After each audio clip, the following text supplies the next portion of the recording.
hasn't looked up at the moon this past week and remembered what went on 50 years ago, or pondered it, if you're too young to have such historic memories? I can't think of another moment the world was so united in wonder and in awe and in peace as we were when man first walked in on the moon.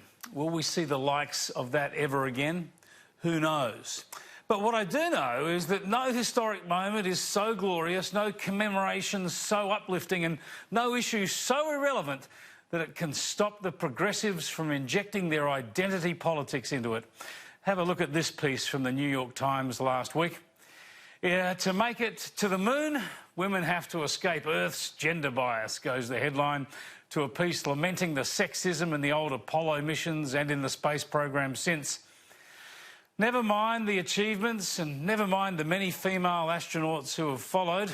Yet, you might see it as a great feat for all of humanity. These people just see it as part of the gender wars. And never mind that the Soviet Union was so oppressive, so authoritarian and so dysfunctional that it no longer exists.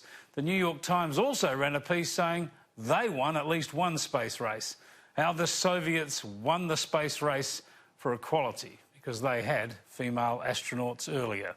Yes, the Soviet communists were all about equality. It's just that so many people were more unequal than others. 50 years ago, the New York Times ran this headline, "Men Walk on the Moon." And you have to wonder whether it would be embarrassed about such a front page now.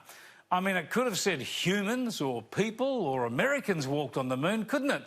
Perhaps back then the New York Times was part of the problem.